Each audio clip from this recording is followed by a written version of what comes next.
एक आदमी जो खुद को भगवान का मैसेंजर कहता था, जिसके आशीर्वाद के लिए लोग अपनी ज़िंदगी, अपनी बेटियां, अपना सब कुछ डेरा के हवाले कर देते थे। आज वही आदमी मर्डर जैसे सीरियस केसेस में कन्विक्टेड है और जेल में है। लेकिन कहानी यही खत्म नहीं होती, क्योंकि वो जेल में रहकर भी बार बार पैरोल पर बाहर आ जाता है, और अक्सर इलेक्शन के टाइम पर। आज हम बात कर रहे हैं गुरमीत राम रहीम सिंह की। ये सिर्फ एक बाबा की कहानी नहीं, ये है अंधभक्ति, पावर और सिस्टम के मिसयूज़ की कहानी। कहानी की शुरुआत होती है 15 अगस्त 1967 को। राजस्थान के श्री गुरु शरण मोडिया गांव में जन्म होता है गुरमीत सिंह का। बचपन से ही डेरा सच्चा सौदा से जुड़ा हो जाता है, और सिर्फ 7 साल की उम्र में डेरा का उस वक्त का गुरु शाह संतनाम सिंह के कांटेक्ट में आ जाते हैं, और फिर 1990 में सिर्फ 23 साल की उम्र में उस डेरा का मुखिया बना दिया जाता है।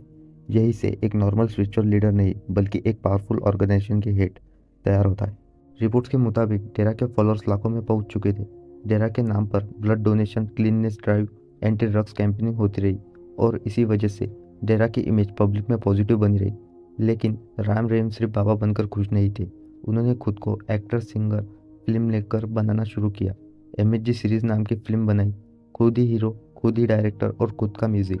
क्रिटिक्स ने इस फिल्म को प्रोपेगेंडा बोला, लेकिन डेरा के अंदर यह फिल्म भक्ति के हिसाब से बन चुकी थी। लेकिन वो खत जिसने सब बदल दिया। 2002 में एक एनोनिमस खत लिखा जाता है। इस खत में डेरा के अंदर हो रहे सेक्सुअल का जिक्र होता है। यह खत पब्लिश होते ही पूरा सच नाम के एक अखबार में एडिटर थे जर्नलिस्ट रामचंद्र छत्रपति। यही से राम रहीम की दुनिया हिलना शुरू होती है। कोर्ट रिकॉर्ड्स के मुताबिक 2002 में ही रामचंद्र छत्रपति पर गोलियां चलाई जाती है। वो जिंदा नहीं बच पाते। CBI इन्वेस्टिगेशन के बाद 2019 में कोर्ट यह मानता है कि यह एक प्लान कंस्पिरेसी थी, और राम रहीम को इस केस में उम्र कैद की सज़ा सुनाई जाती है। इस बीच रेप की जांच चलती रहती है। CBI कोर्ट 25 अगस्त 2017 को राम रहीम को 2 रेप केस में दोषी पाती है। कोर्ट के मुताबिक विक्टिम्स डेरा की फॉलोअर्स थी। सज़ा मिलती है 20 साल की जेल। जैसे ही वर्डिक्ट आते हैं, डेरा के फॉलोअर्स लाखों में सड़कों पर आ जाते हैं। वायलेंस होता है, पब्लिक प्रॉपर्टी जलाई जाती है, और रिपोर्ट्स के मुताबिक 38 लोगों की जान चली जाती है। इसके बाद एक और केस सामने आता है, 400 से ज़्यादा फॉलोअर्स के ज़बरदस्ती कास्ट्रेशन का, यह कहकर कि इससे भगवान के करीब जाओगे। यह केस अभी भी कोर्ट में चल रहा है, और इन्वेस्टिगेशन ऑनगोइंग है। ये एलिगेशंस राम रहीम पर लगे सबसे डरावने आरोपों में से एक था। 2002 में ही डेरा के फॉर्मर मैनेजर रंजीत सिंह का मर्डर।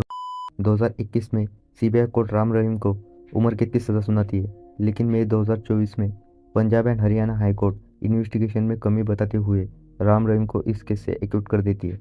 अब आता है सबसे कंट्रोवर्शियल हिस्सा। 2017 के बाद राम रहीम 14 से ज़्यादा बार जेल से बाहर आ चुका है, कभी पैरोल, कभी फॉरगिव। जनवरी 2026 में 40 दिन की पैरोल मिलती है। अपोजिशन और सिख ऑर्गेनाइजेशंस इसका विरोध करती रही, लेकिन कानून के तहत जेल अथॉरिटीज पैरोल देती रही।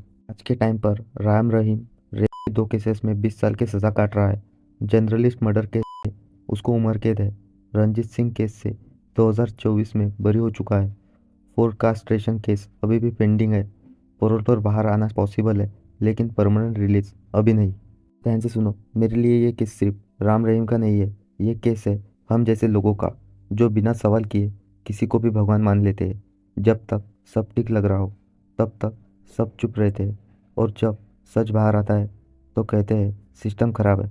लेकिन सच ये है, सिस्टम तभी तक काम करता है जब तक सवाल पूछते हैं। आज राम रहीम जेल में है, ये सच है। ये सच है, लेकिन बार बार पैरोल पर बाहर आना हर इलेक्शन से पहले ये सवाल खड़े कर देता है। कानून के दायरे में सब ठीक हो रहा होगा, शायद लीगली भी सब ठीक हो, पर मॉरली सब ठीक नहीं लगता। जो आदमी रेप जैसे केसेस में कन्विक्टेड हो, उसके लिए रहम नहीं, सिर्फ न्याय होना चाहिए। क्योंकि अगर यहाँ रहम आया तो कल किसी और के साथ भी यही होगा। यह कहानी हमें ये सिखाती है, भगवान पर भरोसा रखो, लेकिन भगवान के नाम पर किसी इंसान को भगवान मत बनाओ। सिर्फ उनको गिल्टी होल्ड किया, दोषी करार दिया गया है। उनका जब क्वांटम पे बहस होगी तो उनकी प्रोसीजर जो स्टेटमेंट होगी। क्या राय है इस केस पर? अपनी राय कमेंट में ज़रूर बताएं। वीडियो अच्छा लगा है तो लाइक करें, शेयर करें अपने दोस्तों के साथ। तब तक के लिए सुरक्षित रहिए, सतर्क रहिए। जय हिंद।